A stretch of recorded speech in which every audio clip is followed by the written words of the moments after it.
Welcome back to another technical deep dive here in the debug zone.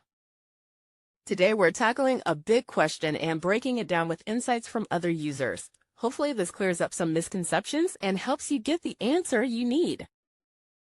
So buckle up, stay a little curious, and let's jump right in.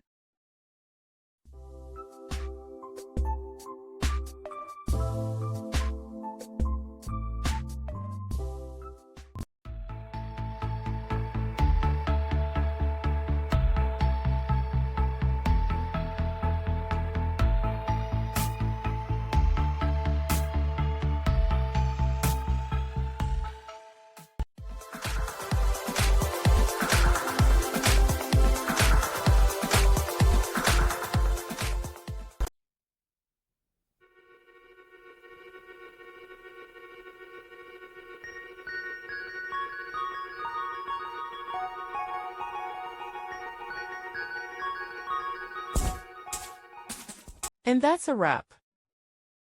I hope you found the answer you were looking for. If you did, take a second to hit that subscribe button. It really helps out. And let me know in the comments which solution worked best for you. See you next time in the debug zone.